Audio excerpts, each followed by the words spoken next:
You're listening to Rep Radio. Our goal is simple.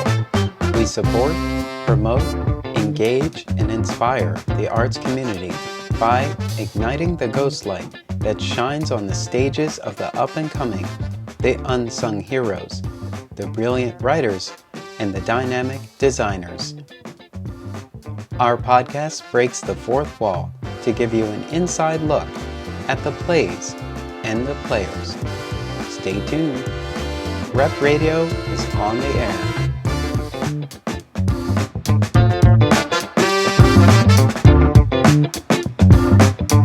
Today on the podcast, we return to Theater Exile to talk about their production of Sin Eaters by Anna Mensch, directed by Matt Pfeiffer. This production will be presented virtually and features B. Jeannot and David M. Rain. Here is my interview with B. and David about the Exile production of Sin Eaters. Stay tuned.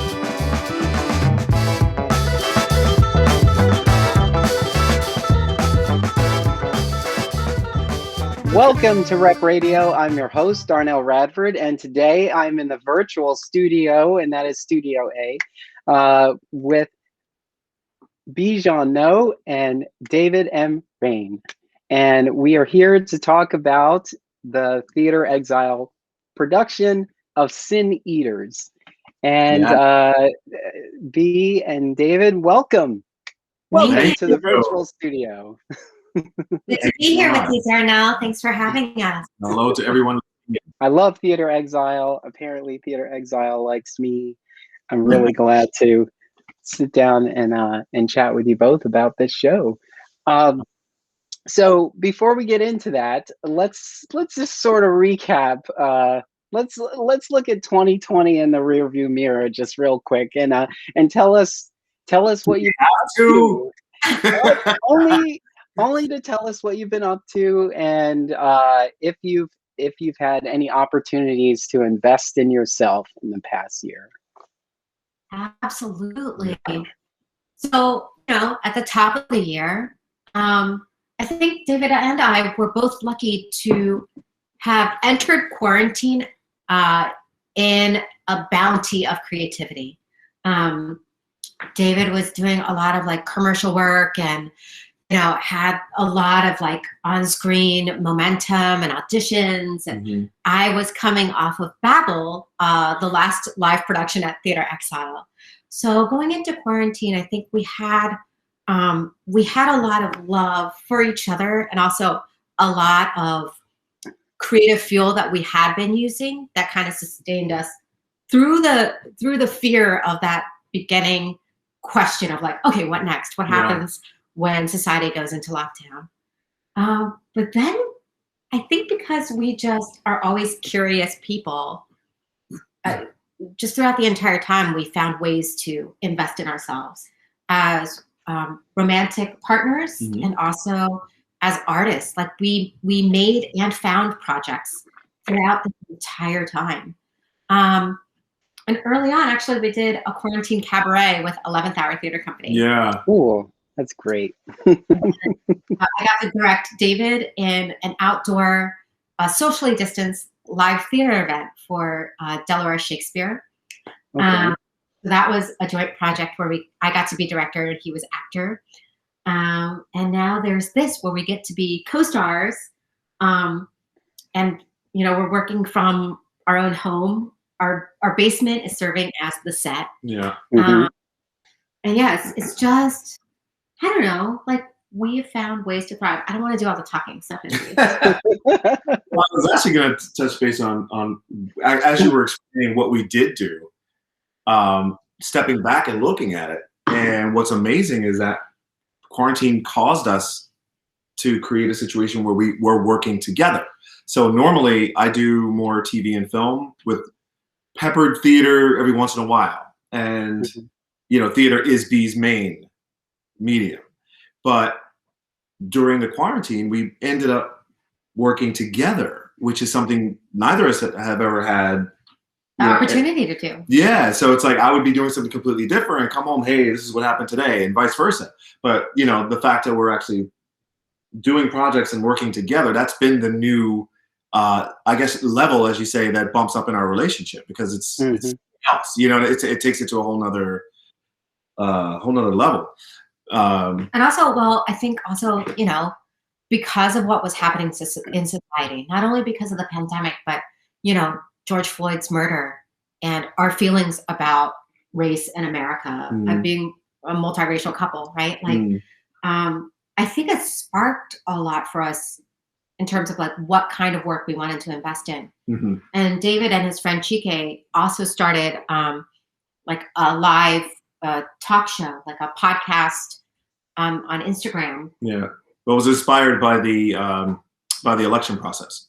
So we had political figures on, we had voting protection lawyers come on, and different people just kind of talk about the process of what we were going through, because, you know, it was a whole scary process, you know, and there was a whole set of Americans that were not having proper, clear, informative conversations. And if you know what I mean, it's like there's the neighborhood folks that are like, oh, did you hear, you know, COVID is, you know, it's a conspiracy. It's to take out the black man. And then, you know, then it's like, you know, the whole Republican/Democrat, and it just uninformed, so many uninformed people. And I don't know about you, Jono, but I got tons of weird DM messages on Facebook, like these like fake nurses that were saying, you know, oh yeah, COVID, I saw them bring it into the back of the hospital, and oh, COVID did it, you know, like craziness. So we got inspired to just do a podcast, or a vlog rather, that was just focused on that. You know, like let's get real people in here. Let's get real doctors. Let's get real lawyers. Let's get real politicians, and let's talk about what the state of America is in factual terms. You know, and that's pretty much what we would. And most of the guests for David and Chike's vlog are people of color. So a lobbyist who's black, like a voting rights activist, mixed, you know, a black doctor, because I think for us, it's, you know, Pennsylvania human rights chief. Yeah. Like so much of this past year in terms of like what we're investing in as people was just making sure BIPOC voices were heard and represented. Yeah. And that we were telling the truth to each other, you know, and so yeah, that's a long answer to your. Yeah. Well, that's how we take care of us. I think it's great to hear that so many people started thinking about how to not just invest in themselves, but sort of invest in the community around us. You know, really thinking about where we had shortcomings. You know, yes, we talked about racial injustice. We did take our organizations to task for the very same topic, and thinking about when we get on the other side of this, these things that we were moving so quickly to really put much of a focus on. In a way, this whole situation has given us time to kind of step back and say, like, these things were always important. We knew they were important, but what can I do?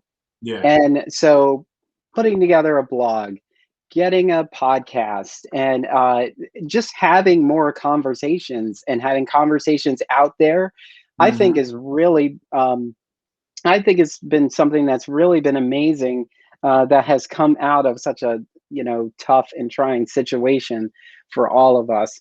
And I really hope that we've been dealing with it in such a way that it becomes foundational in what we do, and it's something that we carry forward. You know, as we get back to the hustle that we're so accustomed to in our community. Yeah. So tell me about Sin Eaters. How you got, you know, when it was first introduced to you.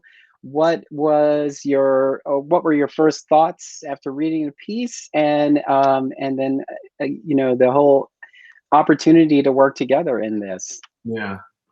Well, Sin Eaters is written by Anna Mensch, who is an awesome playwright from the West Coast. And Anna Mensch also wrote the play that Interact did last year, which was, I just blanked on the name. You mentioned it to me too. Oh, I'll come to me. like man under God or something. But anyway, so this play, it's a complicated, dark play. It's about a couple that's trying to pull themselves upward. It's okay. But, Well, I'm looking. You can. oh, man of God. I know. You know what? I'm so used to us being on video that I'm like, don't let people see you. Yeah, he's not using the video, right? Let me start that answer. I was Googling to make sure we could come up with the title of the play. So Anna Mensch is also multiracial. Anna Mensch is mixed Asian and other. And she wrote Man of God, which was a play done at Interact last year, which was awesome. And this play actually came out a couple years before then. It's a really dark piece. I play a woman who gets a job as a content moderator for social media. So my character spends her day job just looking at very troubling content that's flagged on the internet. And it's gruesome, it's traumatic, and it's kind of a soul-sucking job. And she comes home to a really loving partner who she's not allowed to talk about it with. Mm-hmm. So the story is not only about them navigating their relationship and the woes of not having enough money to get out of their bad situation, their living situation, but it's also about how to navigate, and for David's character, Derek, too, how both characters navigate soul-sucking jobs. Yeah. What does it mean to have to compromise who you are in order to make money just to live? Which I feel like is very timely, considering so many people in our society actively have to choose on a daily basis what to do in order to, pay a medical bill or get food on the table or make their mortgage or rent. Compromising their craft of choice, You want to be a musician, a painter, a writer, and it's like, especially in times like this, it's like, no, we got to put food on the table. Like, what can we do? What do I have to, change into in order to survive? But well, to address the other parts of the question, so Deb had Deb Block, who's the artistic director of Theater Exile. Yes, had reached out, and did you send us a script first? Yes. Yeah. Deb just kind of emailed and was like, so we have a script that we had read for a while, but we weren't sure about when to do it, and she's like, I thought of it again, and I thought maybe you guys could just give it a read. Yeah. Tell us what you think. Yeah. So the first read, I think we read it in 2 different rooms. So she read in the bedroom. Yeah, I think I was in the den, and I was like, all right, let me just check this out. And then we were like, hey, did you finish? What the hell, man? Like, that was, I think the first impulse was, like, I threw the script away from me. Like, don't touch me, script. Yeah, our first reaction was like, yeesh. It like that. It's just, heavy content. And then the second thing was we started thinking instantly, we started mentioning logistics, because it was like, we have to live with this, As actors, you do your research, you get your character development, but then you leave the theater after rehearsal, you go home. You play with your kids, you have, hang out with your family, you don't deal with the play till you go back to the theater. Here, it's like, we're living it, we're in the play together, and we live together, and the play is happening in our basement, So you can't escape this play. We can't escape this play. That's another thing. We can. We're doing a good job at, The initial thought was, okay, if we say yes to doing this play, which is going to force us to say some really messed up stuff to each other, and part of being, actors that really commit to the work, it's like you have to really put the words in your body. You have to really put the thought in. Mean it. So there's some ugly stuff, especially I think that I say to David's character. And so we had this debate of like, can we handle this material?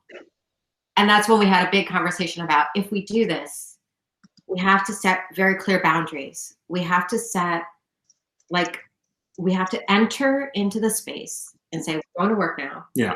And we also have to say, okay, we're leaving work. Right. And we've been doing that. We close out, we come upstairs from the basement. Then David's been awesome walking in the cold because I hate the cold. David will take Archie for the walk. I start warming up food for dinner. Yeah. And then we eat. And we say, thank you for your good work today. Thank you for being a good scene partner. Yeah. And then we have our glass of wine. And then we might have an hour where we do something separate. Like David might, go read or do his PlayStation. I might. Yeah, I've been gaming a lot to get my. Gaming a lot because it's like we're done, and I'm like, okay, total alternate world. Let's go. Yeah. And then I watch silly stuff on either I watch Instagram puppy posts or I watch like an hour of like gossipy TV. Or your or my Korean K-dramas. And then we get back together, and we share like CNN for an hour and then a Netflix. Yeah.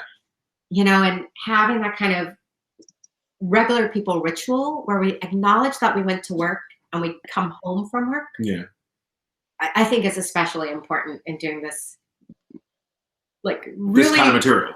like hard play. Yeah. But also, even if we were working like if we had business careers 9 to 5 on separate Zooms, which we also have been doing a lot during the pandemic, having that moment where we were like, okay, goodbye work, and we close the laptops and we put them away and we wipe down the tables and we do the same ritual of like, who's going to take the dog out? Who's going to make dinner? Mm-hmm.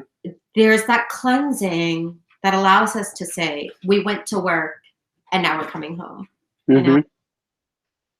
Yeah, I read something about taking a virtual commute. It's like this process of transitioning from work to home and vice versa.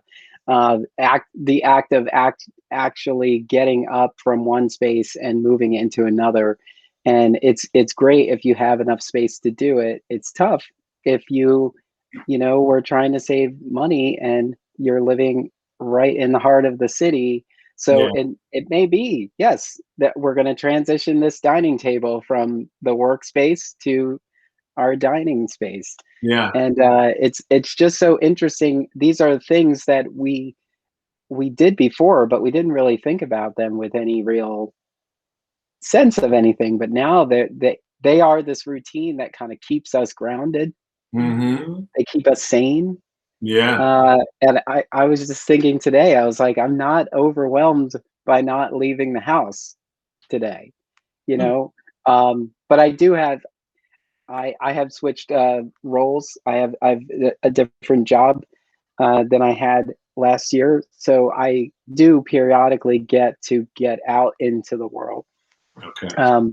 But yeah, this transition, it's been kind of interesting. Having that kind of schedule was something I knew at the very beginning was going to be something I needed to have in order to get through, in order to find something that worked for this. So I wasn't just sitting there focusing on what we would normally do here and what we can't do now. Yeah. But so what were your thoughts about this piece after you first read it? You're thinking, how are we going to respond to Deb? What are your thoughts then? Because you did say you kind of jumped right into planning mode. You're thinking about how could you pull this off. So what were some of those early conversations? Thinking we still hadn't said yes. We were just exercising the logistics, and had we had more cons than pros, we would have said no. And we actually did a list of cons and pros, basically, or pros and cons. However, well, can you say it either way? I like to. Well, no, okay, so half full, half empty. Yeah, I mean, I think our initial response to the play itself was like, holy cow, Anna Mensch is a good writer. Yeah. Like structurally, this piece is exciting. Yeah. It's a big jumble of twists and turns. Like structurally, it's an exciting thriller. where I'm like, oh my gosh, I didn't expect things coming. So like as a play, I think story-wise, we both were like, holy cow, like somebody should do this play. Yeah. And then the big question was like, can we handle it emotionally if we do this play? And then I think when we talked through that, like, okay, we are mature adults who can handle this material. We can come up with a system. Then it was like logistics, pros and cons of like, all right, where will we do it? Do we want to do it in our living room, or should we try to clear the basement? Yeah, separate space. And we wanted to, of course, that conversation happened with Matt Pfeiffer, who is our director, and Deb, and once the production team that they hired came on board, it became more realized. But we, in those initial conversations, wanted to also be able to realistically offer, like, okay, if we were to do this, these are the elements that we're working with. We want to make sure that we're not actually doing this play in our living space. So let's see if we can make this set in the basement. Also, we have neighbors. So what does this schedule look like? Although we own the home, it's still a row home. You know what I mean? So there's a lot of yelling in this, and so, you know, a lot of vulgar yelling. You know, it was like, okay, so we have to warn people, and you know, we got some letters and sent them out to the sides of the house, like, hey, these are the dates that you might hear this and that. You know, this isn't a quarantine fight. We're actually rehearsing. Listen, Darnell, that's the other thing. It's like people are having like issues. You know, like there's some really serious issues right now, in like real life, like domestic violence and all kinds of stuff. And then, you know, I'm 6'1". So we want to make sure that people don't think the same thing is happening here, right? If they hear crazy language coming from us. So we put letters in everyone's mailbox to say, like, just so you know, if you hear shouting and yelling, we're rehearsing a play. Yeah. And we also talked about Archie, our dog, and his emotional state. Yeah. He's how is their dog? He's going through it with us, but he'll, you know, in the beginning, I think now, well, actually, the past couple of days we haven't been doing, after the voiceover stuff, we haven't really been doing those scenes, but you could hear him, you know, the floor above. When we raise our voice, you hear him sort of walk to the basement door. You could hear him. he's like, wait, what was that? What was that? And then I have a video of Archie where David was recording some yelling the other day. That's supposed to happen off stage. Yeah. So we wanted to capture it. And Larry Fowler, our sound designer, and Jen Cleary, who's doing all the image and sound capture, sound and lights in person here. They were working with David in the basement. And, you know, at one point, David's like unleashing like a series of screams like he's being hurt by me. And Archie fun stuff ran to the doorway and stood there and just was like, and just started and I was like, it's okay, buddy, it's okay. And he was so worried about his dad. So that was really cute. They can sense when things aren't right. They got to check and see, is everything okay down there? Right. We still in love? I'm gonna go sleep on the couch. Exactly. I feel like I can tell by the description that this is an Exile piece. Did you feel like did you feel reading it like this is an Exile piece? Like if it was just handed to you, if it just came in an unmarked envelope in the mail and you read it, would you have said, this feels like an Exile piece? Is this an Exile piece? I think B can speak more to it, but I'll just say, because I was introduced to Exile through B. So and that was just coming to see her perform for, what was it, the first 2 years basically. Yeah. And I can say, being new to Exile, still, yes, this is definitely an Exile. I couldn't see it anywhere else from any of the other theaters I've been to in Philadelphia. So definitely it's an Exile piece. Yeah, I think, you know, this play, asks a lot of really hard questions Yeah. about what we value about ourselves, what is truth, what's wrong with society, can we see what's wrong with society, and leaves a lot of questions unanswered. It doesn't answer questions for Yeah. people. It poses them, but leaves them. Yeah, so in that respect, I feel like it's really an Exile piece because a lot of Exile plays are hard, are scary in a number of ways. Are scary because we see those parts in society, or the plays ask us things we didn't think to ask before, and then don't leave us with a resolved happy ending. So I think that's why this is definitely an Exile piece. Yeah. I want to talk about the rehearsal process. Before 2020, had you had an experience with a virtual rehearsal process? And if not, in general, what are the things about this virtual rehearsal that felt the same and are completely different that took some adjusting for you both? Yeah, I think the closest would not be a rehearsal. There were times where if a job was shooting, say, cross country or a couple of states away, then you would do a virtual callback with the director with the director. But for my personal experience, no. And this has been, first of all, it's interesting because in a sense, we're moving faster, I think, Than a normal rehearsal process because what do we have? Next week we'll capture principal photography runs. Yeah, so we're running the play and we're capturing the play. But usually in our third week we'd be in tech. So basically our tech week is actual performance. It's performance. Yeah.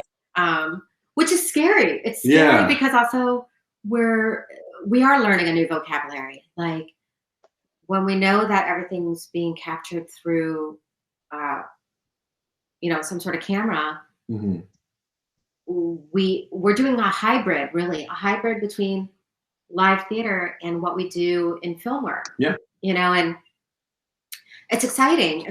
Everyone's learning this new vocabulary together. So but the rehearsals with virtual rehearsals, it seems, I mean, Matt Pfeiffer definitely, for me, now like I said, you've been doing a lot more virtual work over the pandemic. Yeah, over the pandemic. But there's a comfort that's there, where there's a lot of conversation. And I guess that conversation takes the place of a lot of moving, where if you're in rehearsal, it's like, okay, you go there, let's work this area of the stage. This is where the scene happens, and this is where that happens. We do a lot of talking about it first. What do you feel? What is this? Does this make sense? And break down what we're actually saying as characters. Because there's not much space either. This is a one room, because you can't shoot it like a film where there's a bunch of sets and you're moving around. It's one room. The whole entire play happens in this one square So footage. in that respect, it's like doing a real black box theater. Yeah. I mean, our basement's like a black box theater right now. Totally. And it's cool because I think, what I'm so grateful for is like right away, Fife and us were just able to like be very honest and direct with what we see, what we need, what we like in terms of communication. I'm loving this team because everyone just honestly says what they think, which is great because it's like, all right, I'm doing this thing. Wait, does this make sense? When I do this action, and then like, what's cool is he's seeing a lot of the action in one big zoom camera. Yeah. And so boxes, he's like, different boxes. So he'll be like, oh, all right. Like he can still direct us, even though he's in, it's through Zoom. Yeah.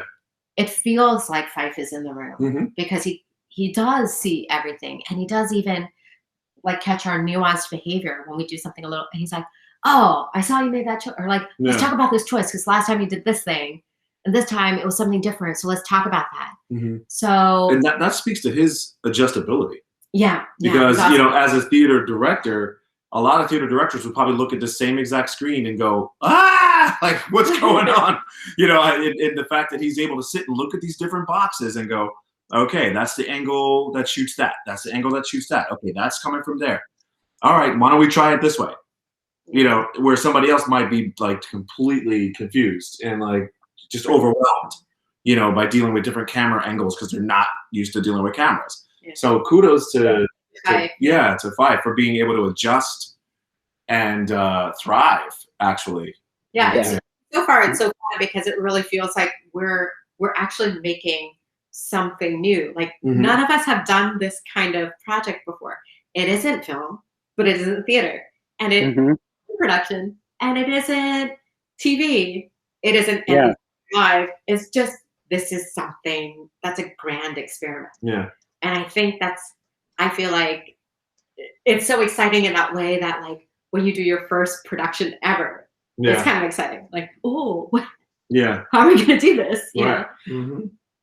I was saying, yes, this is a new medium because this isn't necessarily a teleplay. You know, it feels, it is its own new thing. I think in a previous interview, it was probably the one I had with, for DPAD, I think I call it a compute play, you know, because we're playing for a different screen. Yeah. And the focus is different. Of course, you would have had facial expressions. You would have had reactions that you would have, you know, ironed out in the direction and blocking. But now we're paying so much more attention to it because the real estate of the screen is so limited. Yeah. That we are looking at, you know, how everything fits in this box, you know, where you would see an aspiring photographer would be out in the world, like trying to frame, you know, what they were trying to capture. And we're doing this now. So it has been really interesting to see how these pieces evolve for this medium. And it often makes me think, okay, so now that you've done this in a virtual experience, what has to change in traditional theater experience because we've seen it through this lens, you know? You know, I like, it's funny because I was just talking to a group of students last night, and I don't think live theater is going to go away, but I do hope that it becomes more accessible in the way that digital productions are so easily accessible. Yeah. Buy a ticket, get a discount, or like get a comp from one of your friends, and you can click a link and be invested in the story. Yeah. So it takes away the, you know, sadly, the elitism that comes with going to the theater in general. Do you have the time to get a babysitter? Do you have the money for dinner and a parking space? And you bought a ticket, and it requires that you arrive at a certain time and see theater at a certain time. And like, there's a lot of conditions that have to be present in order to attend theater. Now, I love live theater, and I don't think it's going away because I think we all miss being connected with each other in a single event. That's why people love church and concerts, and, you know, the opera, dance, whatever. But there is something being done now, which is so exciting to me that I'm like, the digital access that we have, the digital component of these theater companies that are pivoting very rapidly, I don't think they should go away. I think we can touch more audiences, build more diverse communities, age, race-wise, gender, you name it, ability. Like, think about all the differently abled people who might not be able to come to a regular theater as set up the way it is now, but who have had access to theater through this, right? Yeah. So for me, I'm like, this stays a part of what we do. I agree. I think that all large theaters need to create a virtual channel of their productions. And it can be, the beauty of that is, like you said, not only reaching more people that may not necessarily, could just be financially they can't get to a theater. People that don't normally get to have these experiences would be closer to being able to experience this. And also the writers, new young writers, writers of color, LGBT writers, people that are not paid attention to in mainstream theater or don't get a chance. They can open up a forum where they say, okay, if you want to say, look, we're a big theater, we believe in change, we believe in diversity and openness, then prove it. Create a channel out of your theater. That's like an incubator for talent. Yes, and it's specifically a virtual world that hits internationally, because internet is international. So now you're talking about even a wider audience. Like I had a movie that was supposed to be in theaters in 2020, and it got pushed for several months. Luckily, it came out Christmas this year. I'm sorry, Christmas 2020. But it was supposed to be in theaters, and the contract changed, and it became streaming. So it's on Amazon Prime and Hulu, all that stuff. It's called King of Knives, in case anybody wants to see it. King of Knives. But thanks for the plug. But my point is that instead of American theaters, it was released internationally because it was online, and it became such a larger release. And, taking advantage of that, theaters would actually, some theaters would go, well, that's a whole extra revenue we'd have to put money into, but you'd be reaching so many more people, you would get your revenue back, you would get, so it's, I hope theaters do take it seriously and really look at, the ups and downs, the successes and the failures, and hone in on how to make it better and tighter. And that's one thing, kudos to Exile, because even Exile is growing through the season because everything is new. So you did your first one, and now you know what didn't work. Now you know it works. So you go into your second one, and you're like, okay, well, let's add this. And then you want to Exile is actually growing through this, and if they ended up keeping a virtual channel even after it was safe to go back to theaters, I think it would be a smart thing to do. Although we were so very excited to see Exile tell these stories in their beautiful new space, and we really wanted that, and so now we don't even get to experience that space. I know. As fully as we thought we were going to, which I think, I don't know, maybe that's, I don't know why I feel I feel like I have I feel like such a champion for Exile, because I watched that process and I observed it, and I'm just, super supportive of it, and I want them to be successful, just like everybody, particularly. But seeing that, like, that was my thought in my head. I'm like, oh my God, that beautiful new space. Yeah. we won't be able to use it. But at the same time, if you're thinking about how to take this virtual element and bring it, create this hybrid into your season, you can still use that space to create, for lack of a better word, virtual content, that pulls in a broader audience and is more accessible. We almost did. I'm sorry, I didn't mean to, because you got me excited because you said that. And I'm like, we almost did that. When we were talking, we almost shot this in the theater. Well, we didn't. We talked about it. It was on the table initially. Yeah. That we didn't almost. No, we didn't almost shoot it. It was. We talked about the possibility of, like, do we try to rehearse this in the space? Do we try to shoot it in the space? Or try to shoot some parts. But then we were like, no, you know what? Like, actually, with COVID restrictions, with the pandemic being what it was like, that's not going to happen, and that was quickly too. Yeah. But it was like, for a split second, it was like, oh, wouldn't that be fun?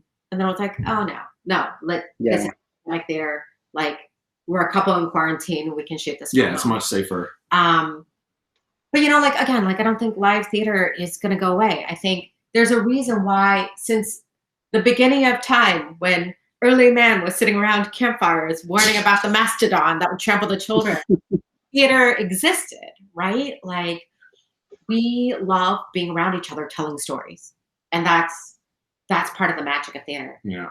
And And what Exile did that's smart is that the last offering was about digital content, and this offering is about digital content. Mm-hmm. So thematically, Exile chose to do digital content themed digital productions. It's kind of a meta theatrical trick, because it also makes you aware of this form, which I think is really smart. Smart, very smart. Yeah, 'cause theaters are doing, even though they're virtual, they're trying to tell a traditional story virtually, and it doesn't always work. Yeah. You know? Sometimes, I mean, in the very beginning of the pandemic, you remember most of them were just basically readings. It was just like boxes of actors reading, you know, and then they try to get more and more creative with things. But with Exile choosing digital storylines, it just really brings it together, you know, brings the language together much quicker. Yeah. Even the recorded stage productions that have been sort of that have been aired over this time, they don't feel like they were right for this space, you know, even though they were captured. Like, they were captured for archival purposes, really, you know, or so you could get a small group of, you know, the production team together for some kind of reunion, or prospective donors to see the kind of work you produce. You know, you could get them together and see what you've done so far, and why it's so valuable. But it doesn't translate the way a piece that is written specifically for this screen does, or imagine in a way, you know, as it's presented for this particular screen as it does. Because this piece is all about social media, I want to know about your social media habits. How are you on social media before this piece, and you know, throughout the pandemic, and this barrage of information that has been going on? And has any part of this experience sort of changed your interaction with social media? Have you given any thoughts to how you've been there before, and how you're going to exist in that space moving forward? I mean, you know, I think my Instagram, it's public, and if you look at it, it is mostly of our fur baby and Food. I mean, it's my Instagram. I feel like, for me, it's like very, very funny to me, and what brings me joy. So that's typically food and Archie and you. But the Instagram has been mostly Archie, because every single day I snap a picture of our dog like 20 times. And then I guess Facebook, during the pandemic, and even before then, I think Facebook has, for me, always been a place of more commentary. So I'm a political person. I'm not separate. I'm not separate from my political beliefs. As an artist, I can't do something that doesn't also, like, align with my core values and political values. And doing a dark piece, it's to poke at something in society that I think needs to be interrogated. So this whole time, you know, for me, I'm a very liberal person, and I've posted very like articles and thoughts about the election and about race and about politics. So if anything, this play for me has been about, why do people believe everything they read and don't question it? Why do people see deep fake videos and take for truth? Or why is it so easy for people to become radicalized? And you start seeing through this play someone who's immersed in terrible content start going down a certain path mentally. So I don't think it's changed my habits, but I think it's made me think about things a lot more deeply, especially given the events of the past year alone. Mm-hmm. Sorry. Yeah. No, it's fine. Yeah. So for me, my Instagram, I actually set up a separate page for our dog, so he has his own Instagram. It's Archie Beef Noodle, the Labradoodle. But it's actually just at Archie Beef Noodle. But I did start that up during the pandemic. At the Path of David, which is my Instagram, it's public as well. And that's normally work oriented. And so, you know, I'll do some old TBTs of my work, modeling work, television, film, and music announcements and things like that. And then some, you know, random food and things like that. Is it a mishmash or a pish posh? It's a mishmash. Well, It's a mishmash, right? a cornucopia. Mishmash. Yeah. A mishmash. That's Instagram. And I also have Twitter, which is I never look touch at my and Twitter. But Facebook, I had, especially at the beginning of the pandemic and through a lot of the pandemic, I had a routine where first thing in the morning, I post 3 inspiring thoughts in my story and a comical meme as a morning laugh. So when people are scrolling through, they get to have a laugh in the morning, and that's it. And then throughout the day, whatever would happen in news or some commentary like he was saying. Then I got like really angry as things were happening, especially like what had been triggered from the George Floyd murder. Started learning about people that I knew and realizing we had different opinions, not just political, but morally and spiritually, racially. So I started like feeling like, okay, after that morning routine I do, like a couple hours later I'd get on and all of a sudden I'm like, you know, yeah. This is an outrage, you know. And I found myself so emotionally involved that I would then have to cut it off for the day just because of my blood pressure, you know. And what happened, I shifted just recently, and it's not because of the play. I shifted after the insurgents that went down. The insurrection. The insurrection. The insurgents is in the play. The insurrection, that's something I have to say in the play. The insurrection that happened on the 6th. And I pulled away, and I didn't even go online for about a week or more. And just now, I've sort of come back with a little bit here and there. There's no routines of anything anymore. If I feel inspired to share a laugh, I share a laugh. If I feel inspired to like or love a friend's comment, I'll do that. But I am no longer present daily. And I think it's become healthier for me mentally and emotionally. And also energetically, because it's like you put yourself out there and then you're like, the responses come into what you say, and then you're responding to that, and then they're responding, blah, blah, blah, blah, blah. Before you know it, hours have gone by and you just, you know, wasted your life source on a keyboard, you know?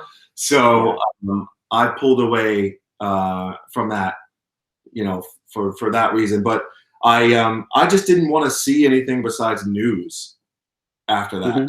What was happening? When was this fool getting out of office? How was it happening? Are people safe? Am I safe? Is my family safe? Things like that. And so, yeah, so I've kind of reassessed how I look at it now. It's much less of a hands-on. As a matter of fact, I've been like, I used to have a thing where wake up and we just scroll in the morning. You finish eating, you scroll. And now, like, I may or may not put something on, and then I just don't look, you know. It is tricky, though, because of what we do, right, Darnell? It's like we're in the arts. We also want people to, like, come see what we're doing. We want to see what they're doing. Support our friends. We want to see what they're up to. So, you know, it's like, I think like David, after the election, after so much of what's happened, I also have social media fatigue. But also I'm like, if I don't go on social media, I also don't, like, how do I hear about what friends are doing digitally as far as a reading or production. How do I Mhm. hear about, you know, How do I see new puppies? their pandemic puppies or their pandemic babies, you know? So there is that thing now of like, oh, maybe it's just about spending less time on it, but checking in once a day. Yeah. You know. I mean, that's the, yeah. It's a mild FOMO, Hmm. fear of missing out. And Yeah. I think just like any cycle, it takes a good amount of time. I think they might say it's like a 14-day cycle before you actually can kind of wean yourself off of it. There's so much power in just removing the app from your home screen. Like, you know, I was saying that, you know, a month ago. I said, you know, as a start to this new year, I'm just not going to have the app readily available. Right. And having that, you know, my device lets me know what my screen time is and what my various usage is in the various apps. And it's like your usage is down, like, you know, so much because, and I'm like, okay, great. Because for me, yes, you're right. You're right, B. We are out there promoting the work that we're doing and the great work that our colleagues are doing as well. So usually that's what we're doing in our social channels, going, hey, check out this, support this. I'm going to be a part of this. I'm so proud. And this thing is nice.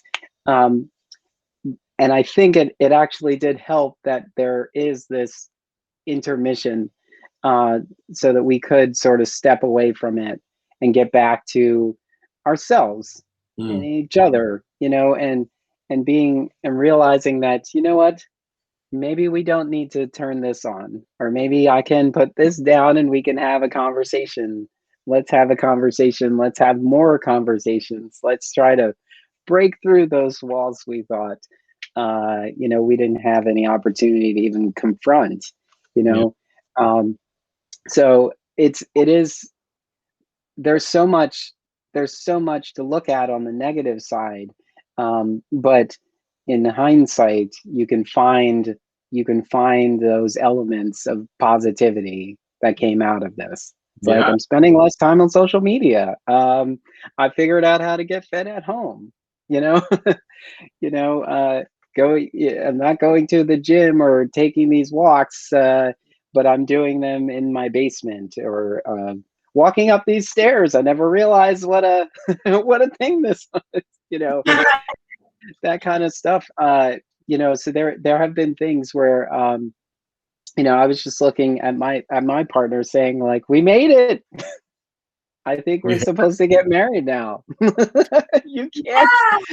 I mean, you spend so much time together. Like, Yeah. this is the test that you've been doing. You've been saying like, can we do this? Yeah. And if you're going to work, you have all this time where you're away from each other. So it's like this absence makes the heart grow fonder, when you're away from each other. But when you're right there, sometimes those little things just sort of like, can we talk about this? Can we unpack this? Yeah. And if you get past that, you're like, oh, we were good. I knew we were good going in here. We're good on the other side. It's been Yeah, great. David was just talking about that this morning because actually we did an interview this morning, and David was like, "Yeah, you know, like we loved each other and we liked each other, but there's nothing like being locked in lockdown and quarantine to show you how much you do actually like each other and that you can work through things." Like I think that is actually, Mm-hmm. I don't know if it's absence makes the heart grow fonder as much as it is being able to resolve conflict, like where you were saying, like it's the Yeah. little, it's like Yeah. the little negotiations or even the big ones that, oh, we are with each other 24/7 Mm-hmm. and we're able to talk it out, or to even name things and Yeah. not be afraid of naming them, which I think is like, I don't know, like it's just like what we do. Yeah. And it yeah. Where my ring? You started there, Jonah. Thank you. Thanks so much.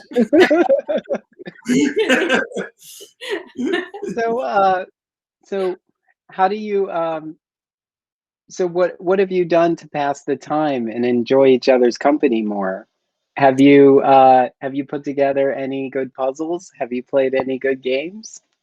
We were doing in the very beginning we were doing audiobooks together. Mhm. Just like laying there and listening. Yeah. Yeah. We make our own kombucha. Yeah. Ooh. I know. We plan our meal menus a week in advance.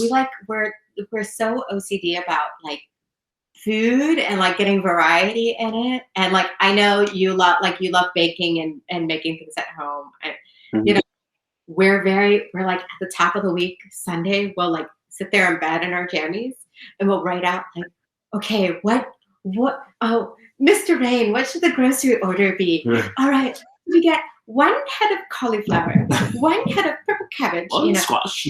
And then we create meals based, or vice versa. We create menu items, and then we're like, okay, can these also carry like the same ingredients? All right, so what's our grocery going to be? So that for us is like the puzzle. Instead of like making puzzles, our puzzles are like having fun with like practical life matters. Yeah. But it's like it takes like hours. We're like, all right, if we have roast chicken on Monday, if we reincorporate the thighs in this, all right, but then we what if we have? And she does it in her Mary Poppins voice. Absolutely perfect in every way. Shepherd's pie. But also we did a lot of construction work on the house, a lot of repairs with the time. We spend a lot of time just cuddling our doggy Archie. Yeah. Archie's he's asleep on the ground right now, but he's almost 90 pounds. So he's like he's like a furry bear. And I'll say we spend like a good chunk of time like just talking to Archie, brushing Archie, walking Archie. And let's not forget, you've been super busy. Like that's true. I'm very she busy. has been. It was crazy because at first it was like, oh, what are we gonna do? Like the pandemic is like nothing's happening, and then all of a sudden this flush of things like Bees, working with 1812, working with Del Shakes, working with teaching. I'm teaching at Bryn Mawr. Like so, it was like a couple of months of like, oh my God, all the contracts are gone. I would say a couple of weeks. I'm unemployed. And then it was like, oh, okay, actually, what I love about so many people we know, so many creatives, is that almost instantly a lot of companies pivoted. And we're like, okay, how do we make new work? How do we translate what we're going to do into something we can offer digitally? How do we still try to employ people? Maybe the budgets have shifted, but how do we try to still keep everyone somehow engaged? So that was really awesome because that's part of what also is like so Philly. It's so like, all right, let's just like get her done. Get back in there. We got to do something. It also embodies the show must go on mentality. We did take a step back to assess and see what's going on. We took stock and we are figuring this out as we go. And I think what is interesting, and you said it a couple of times before, is that everyone's on the ground floor with this. We're all experiencing this. It almost doesn't matter what level of experience you come to this with. We're all approaching this new medium. For us as theater artists, this is fairly new. This idea of virtual theater as a constant. I think it has been really interesting to pull in. We also pay attention to say like, okay, so what have the gamers been doing this whole time? And there's a lot of what the gamers have been doing that we can now apply to theater. And this was a conversation that was being had for years about what sports can what theater can learn from sporting events, like how they make it all inclusive for everyone who is in the stadium or in the arena, by doing all these extra little things. And I think all of that stuff has been interesting to see. I've definitely seen some things that fit better, in this space, than others need a little bit more thought. Like the variety kind of show, the one act, um, the intimacy of the back and forth of a small cast production. Those things, they fit in this space more. And maybe a company that has a large proscenium was thinking, I got to fill this stage, and I can't do this tiny, one-hander, um, but I can in this space. Um, Maybe there's a company that says, if we had a black box, we would just be unstoppable. But this is your black box now. So now there's a different tab on you. Next season, there will be a different tab on the theater company website to go to of course it'll have to be named and funded. It'll be the so-and-so's virtual theater. Because it'll be there as a constant, and not just this placeholder until we get back to those things. I was going to say did I say this already? One of the things, I remembered, just talking about like how to get all of the things we used to walk out and go get with ease. Like it's something as simple as walking into the grocery store and just buying random stuff.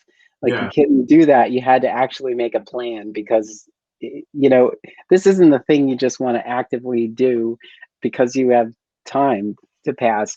And I did remember that video you posted about the produce delivery. And I think you started a trend there. I wouldn't be surprised if that company had reached out to you and say thank you, because I think a lot of people jumped on that because you had taken the time to unbox that and show everybody what was in it, and like how this could be a resource. And we're also supporting this group who's trying to keep us all fed. I thought that was a really great thing. And we did take advantage of that. We did get a couple of boxes, and they were great. Cool. So with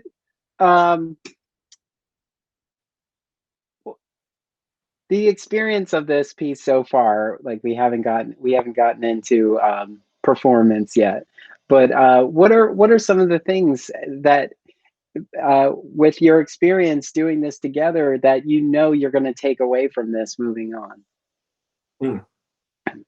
What are you going to take away? I'll take you away. Oh,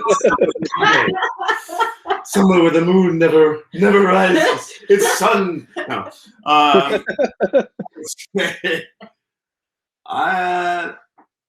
Well, first and foremost, outside of the show itself, I kind of touched on this earlier, and it's that we are growing as a partnership. It's already taken us to another level, not only just working together, but working on such material together, and then living together and working through all of that. And so I think we're growing into something, more stronger than we were even before the pandemic, I think. But the other thing I'm taking away is kind of also what we said, like this is a great opportunity for an entire new medium to get wings. Whether theaters are going to open, we know that, but we don't know how long it's going to continue to be pushed back. But this is a new medium that we can take power into our own hands and create and share. I'm taking away the fact that I might want to start producing a series in my basement. You know what I mean? Like I might, next up, Rain Theater in the rain, whatever. But now you know how to prop up a black box. yeah. Let's put some black curtains around the basement. So yeah, I think that's my answer. I'm taking away that I want to do live theater with David after the pandemic. Like I'm loving our process, and also I love how much David takes care of me, because if anything, like I think the other day I came out of rehearsal like in a mood where my head was stuck in a scene, and I think I was just like, like around, and like folding clothes or doing whatever. And David followed me around with a glass of wine. He was just like, what do you need? Honey, what do you need? What's happening in your head right now? And he always is stopping and making me stop just to actually speak what I'm feeling and going through. And he does that as a scene partner, and he does that as a partner. And I'm like, oh, I'm taking away that I'm so lucky. I'm so lucky. Aww. Like I feel incredible gratitude that Theater Exile has given us this great gift to work together.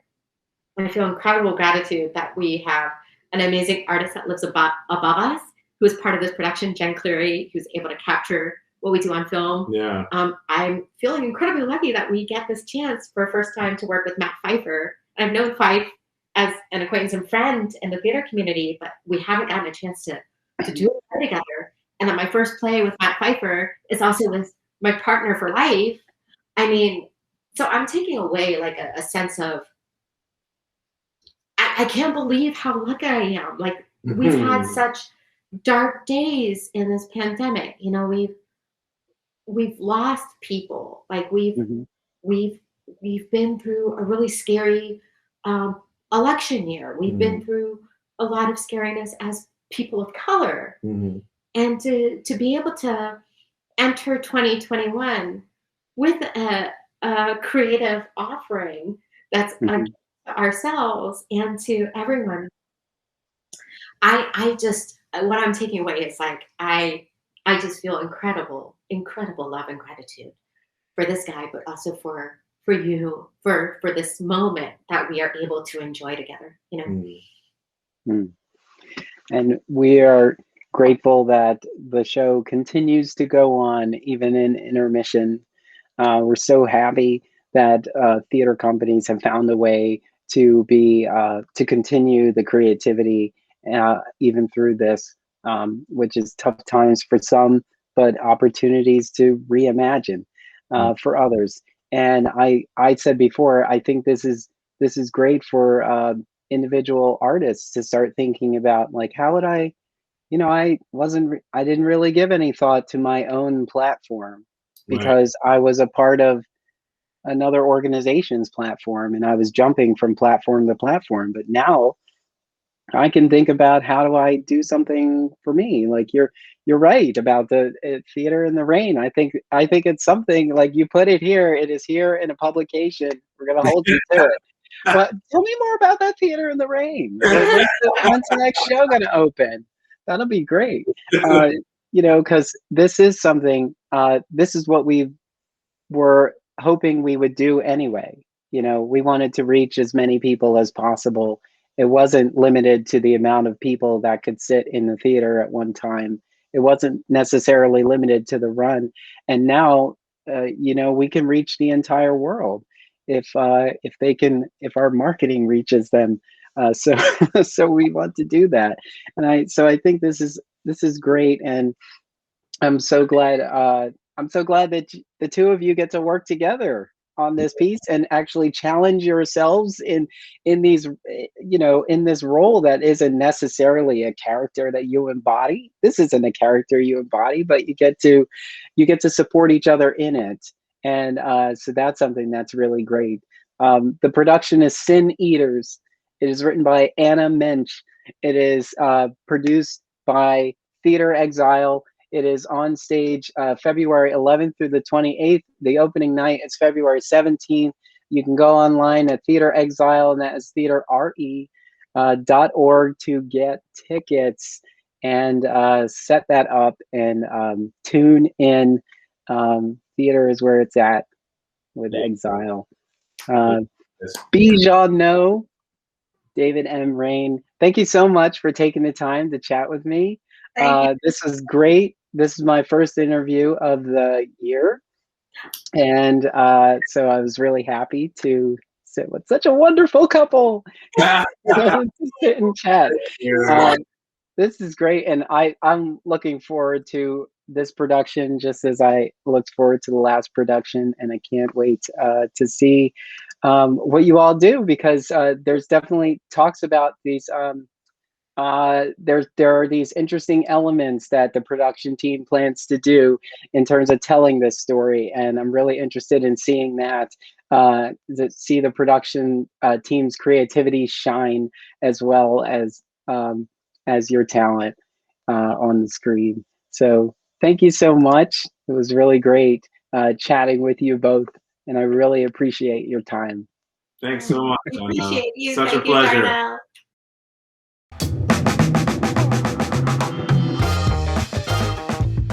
Rep Radio is an Emory production.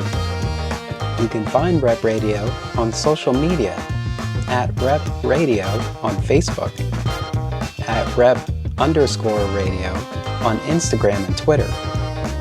For more information, visit us online at em3ry.com. Ride with us. Emory is on the move.